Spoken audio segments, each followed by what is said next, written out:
Moving on to Gimme the Headlines, presented by Hyundai. Gimme the Headlines, presented by Hyundai. It's written down here twice, Chris, so we'll give it to him two You read it times. twice. You're, Yeah. what's his name? Johnny Toots. I'm Ron Burgundy, or you're either that guy, I'm Ron Burgundy, or you're, like Timmy Two Times from Goodfellas? I'm going to get the papers, get the papers? Get the papers, Right. yeah. Pete, maybe the person who puts this together wouldn't write it down twice back to back. I don't know. Yeah. I don't know. Yeah, screw Pete. Right? Him. Yeah, he's not here. He can't Let's do team anything up about on him. it. It's Yeah. 2 against 1. All right, let's Either go way, back it's to Give Me those the Headlines. Okay. Hyundai headlines. Saints beat the Falcons 21-16. It's a good one.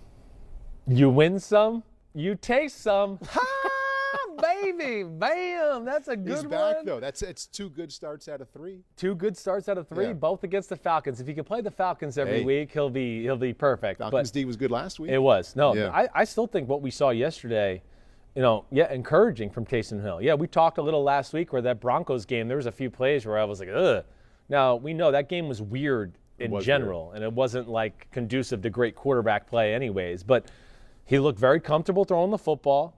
And, again, the value of him doesn't just show up on the statistics throwing the football. When you see Kamara for 88 and some of those other numbers, he ran for 83. It's the other stuff he does for the offense, too. I think it's very special. The game's a little bit misleading. Between his fumble at the end, they missed a chip shot field goal. They were inside the 5-yard line and had a 4th and short, and Sean Payton decided to kick the field goal, and the damn kicker missed it. So they really could have put this game away. But either way, looked comfortable, looked in rhythm, and I mean, throws a beautiful ball. I mean, that's the one thing I'll say. He looked like he'd been doing it a long time. Right. At Bourbon Street Saints asks you, can we now say Taysom Hill is a good quarterback? Yes. I hope he's not attacking me there. I'm the one that had him in the top 40 quarterbacks. I mean, listen, I don't need to be behind anything. If Sean Payton's behind him, I'm behind him. Okay, it's the greatest offense, one of the greatest offensive minds we've seen. I think that leads me to go there. But yes, I think there's plenty. I go back to last year's preseason. I saw enough then to go, he can do it. You were asking for more. I mean, maybe I should have worded it differently. You were asking to see more of him and believe more in him before a lot of other people did. Yes, especially last year when they had some of the issues of throwing the ball down the field. I thought, hey, get him in there and do that. But I think this is still, a work in progress as far as him personally and then Sean Payton formulating the proper offense around him. Yep. It'd be cool to see. I bet you we only get to see it one more week, though, because it sounds like Drew's coming right around the corner here. As soon as 9 is healthy, he's Right. back in there. Lions beat the Bears 34-30.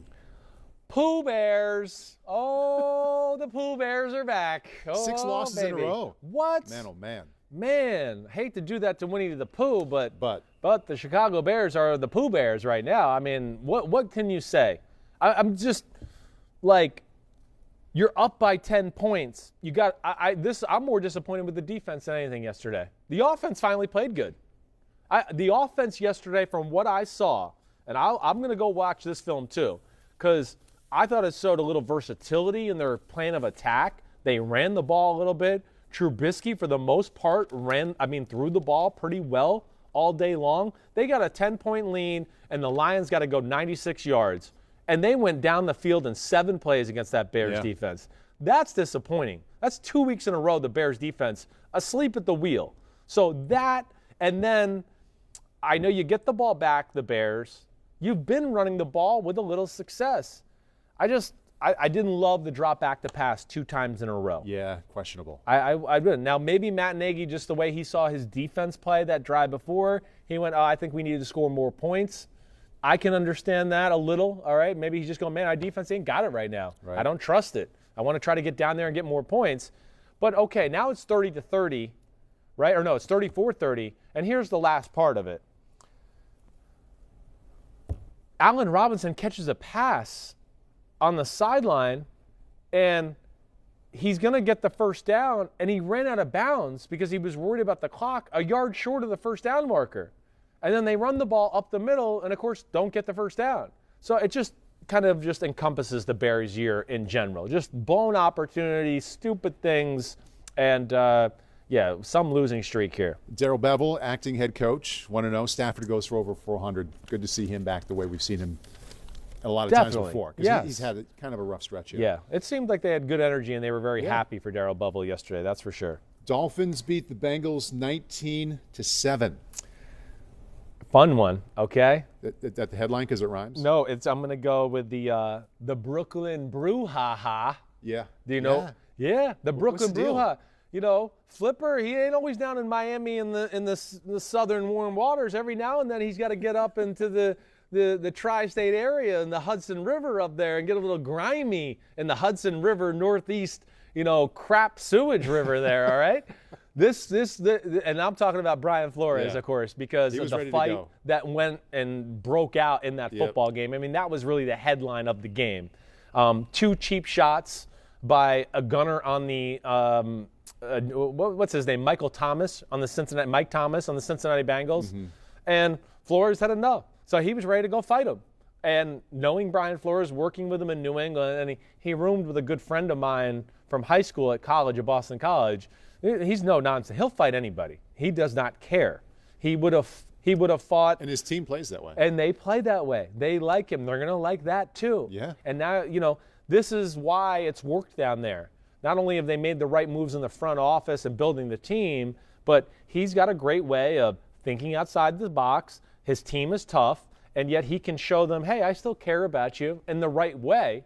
And it just shows with their team. Yesterday, it wasn't pretty. Defense played good as usual. Tua managed the game. Tua put up and a made line some good that was throws, very though. NFL quarterback-like. Yeah, it was good. I mean, I think it was something to build on for sure.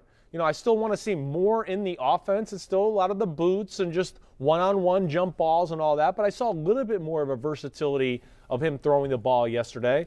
And I think that's exciting too. So, yeah, the Dolphins, I enjoy watching them play. And it's because they have the heart of their head coach, their toughness of their head coach in Brian Flores.